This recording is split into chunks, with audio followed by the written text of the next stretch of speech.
ಹಗರಣ ಆಗಿರೋದು ನಿಜ ಅಂತ ಒಪ್ಪಿಕೊಳ್ತಾ ಇದ್ದಾರೆ ಗೃಹ ಸಚಿವ ಡಾಕ್ಟರ್ ಜಿ ಪರಮೇಶ್ವರ್. 100 ಕೋಟಿ ಮೇಲೆ ಹಗರಣಗಳಾದ್ರೆ ಸಿಬಿಐಗೆ ಕೊಡುವಂತಹ ಪ್ರೊಸೀಜರ್ ಇದೆ. ಹೀಗಂತ ಗೃಹ ಸಚಿವ ಡಾಕ್ಟರ್ ಜಿ ಪರಮೇಶ್ವರ್ ಅವರು ಪ್ರತಿಕ್ರಿಯೆಯನ್ನು ಕೊಟ್ಟಿದ್ದಾರೆ. ಸೊ ವಾಲ್ಮೀಕಿ ನಿಗಮದಲ್ಲಿ ಹಗರಣ ಆಗಿದ್ದು ಹೌದು ಅನ್ನೋದನ್ನ ಮತ್ತೆ ಮತ್ತೆ ಒಪ್ಕೊಳ್ಳೋ ಕೆಲಸ ಆಗ್ತಾ ಇದೆ. ಸೊ ತಲೆದಂಡ ಯಾರ್ಯಾರ್ದಾಗುತ್ತೆ, ಹೇಗೆ, ಸ್ವರೂಪ ಏನು? ಒಂದು ವೇಳೆ 3 ಕೋಟಿ ಮೇಲೆ ಹಗರಣಗಳಾದಾಗ ಸಿಬಿಐಗೆ ಕೊಡ್ತಾರೆ ಅಂತ ಹೇಳಿ ಒಂದು ಪ್ರೊಸೀಜರ್ ಇದೆ. ಅದು ಮುಂದೆ ಯಾವ ರೀತಿ ಆಗುತ್ತೆ ನೋಡಬೇಕು. ನಾವು ಈಗ CIDನವರು ಇನ್ವೆಸ್ಟಿಗೇಷನ್ ಪ್ರಾರಂಭ ಮಾಡಿದ್ದಾರೆ. ಅದು ನಡೀತಾ ಇದೆ. ಎಲ್ಲಿ ಅವರೇನೇನು ಡೆತ್ ನೋಟ್ನಲ್ಲಿ ಹೇಳಿದ್ದಾರೆ ಅಥವಾ ಎಲ್ಲೆಲ್ಲಿ ಹಣ ಟ್ರಾನ್ಸ್ಫರ್ ಆಗಿದೆ ಅದನ್ನೆಲ್ಲವನ್ನು ಕೂಡ ಈಗಾಗಲೇ ಅವರು ತನಿಖೆ ಮಾಡ್ತಿದ್ದಾರೆ. ಅದು ಒಂದು ವೇಳೆ CBIನವರು ಪ್ರೊಸೀಜರಲ್ಲಿ 3 ಕೋಟಿ ಮೇಲೆ ಇದ್ದರೆ CBI ಇಂಟರ್ಫಿಯರ್ ಆಗುತ್ತೆ ಅಂತ ಏನಾದರೂ ಇದ್ದರೆ ಅದು ಆನಂತರ ನೋಡೋಣ. ಅಲ್ಲ, ನಾವು ಮಾಡೋಕ್ಕೆ ಹೋಗೋದಿಲ್ಲ.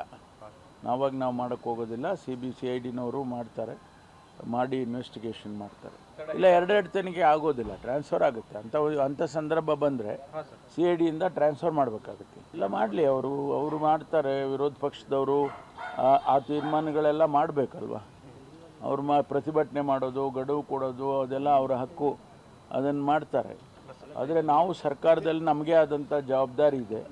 ನಾವು ಜನಗಳಿಗೆ ಉತ್ತರ ಕೊಡಬೇಕಲ್ಲ, ಈ ರಾಜ್ಯದ ಜನತೆಗೆ ಉತ್ತರ ಕೊಡಬೇಕಾಗುತ್ತೆ. ಆ ದೃಷ್ಟಿಯಲ್ಲಿ ಇನ್ವೆಸ್ಟಿಗೇಷನ್ ಪ್ರಾರಂಭ ಆಗಿದೆ.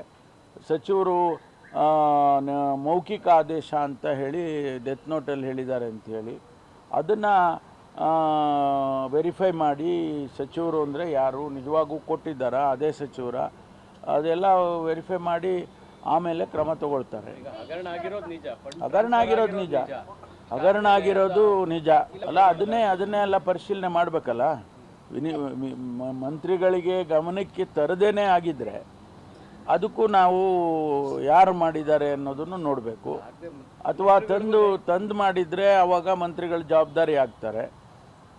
ತರದೇ ಅನೇಕ ಸಂದರ್ಭದಲ್ಲಿ ಅದು ಆಗಿದೆಯಲ್ಲ, ತರದೇನೆ ಮಾಡಿದ್ದಾರೆ. ಬೇಕಾಷ್ಟೇ ಆಗಿದ್ದಾವೆ ಇಂಥ ಘಟನೆಗಳು. ಎಲ್ಲರ ಕಾಲದಲ್ಲೂ ಕೂಡ ಹಿರಿಯ ಅಧಿಕಾರಿಗಳು ಮಾಡಿರೋದನ್ನು ನಾವು ನೋಡಿದ್ದೇವೆ. ಸಾವಿರಾರು ಕೋಟಿಗಳನ್ನ ಬೇರೆ ಬೇರೆ ಕೋಆಪರೇಟಿವ್ ಬ್ಯಾಂಕ್ಸಲ್ಲಿ ಎಲ್ಲನೂ ಇಟ್ಟಿರೋದನ್ನು ನಾವು ಗಮನಿಸಿದ್ದೇವೆ. BDNL ಮಾಡಿದರು, ಬೇರೆ ಬೇರೆ ಸಂಸ್ಥೆಗಳಲ್ಲಿ ಮಾಡಿದರು.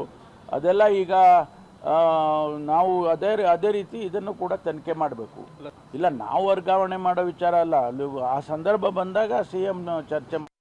ಇದು ಡಾಕ್ಟರ್ ಜಿ ಪರಮೇಶ್ವರ್ ಅವರ ರಿಯಾಕ್ಷನ್. ಈ ಸರ್ಕಾರಕ್ಕೆ ಒಟ್ಟಿನಲ್ಲಿ 1 ವರ್ಷದ ಅವಧಿಯಲ್ಲಿ ಅತಿ ದೊಡ್ಡ ಕಳಂಕ ಅಂಟ್ಕೊಳ್ತಾ ಇದೆ, ಭ್ರಷ್ಟಾಚಾರದ ಕಳಂಕ ಅಂಟ್ಕೊಳ್ತಾ ಇದೆ. ಇನ್ಫ್ಯಾಕ್ಟ್ ಸ್ಕ್ಯಾಮ್ ಆಗಿರೋದ್ರ ಬಗ್ಗೆ ಡಾಕ್ಟರ್ ಜಿ ಪರಮೇಶ್ವರ್ ಅವರು ಕೂಡ ಒಪ್ಪಿಕೊಳ್ತಾ ಇದ್ದಾರೆ. ಒಪ್ಪಿಕೊಳ್ಳೇಬೇಕು, ಬಿಕಾಸ್ ಎಲ್ಲವೂ ಕೂಡ ಟ್ರಾನ್ಸ್ಪರೆಂಟ್ ಆಗಿ ಪಬ್ಲಿಕ್ ಡೊಮೈನ್ನಲ್ಲಿದೆ. ಕೆಲವೊಂದಷ್ಟು ವಿಚಾರಗಳಂತೂ ಪಬ್ಲಿಕ್ ಡೊಮೈನಲ್ಲಿದೆ. ಡೆತ್ ನೋಟ್ ಇಂದ ಹಿಡಿದು ಆ ಬ್ಯಾಂಕ್ ಅಕೌಂಟ್ನ ಟ್ರಾನ್ಸಾಕ್ಷನ್, ಯೂನಿಯನ್ ಬ್ಯಾಂಕ್ ಹೊರಡಿಸಿರುವಂತಹ ಪತ್ರಿಕಾ ಪ್ರಕಟಣೆ, financial year end parallel account ಅನ್ನು ಓಪನ್ ಮಾಡಿ ಅದಕ್ಕೆ ದುಡ್ಡು ಟ್ರಾನ್ಸ್ಫರ್ ಮಾಡಿ ಅಲ್ಲಿಂದ ಬೇರೆ ಬೇರೆ ಅಕೌಂಟ್ಗೆ ದುಡ್ಡು ಟ್ರಾನ್ಸ್ಫರ್ ಆಗಿದೆ ಅಂದ್ರೆ ಎಲ್ಲವೂ ಪಬ್ಲಿಕ್ ಡೊಮೈನ್ ಅಲ್ಲಿ ಇದೆ. ಸೊ ಒಪ್ಕೊಳ್ಳೇಬೇಕು ಇದನ್ನ.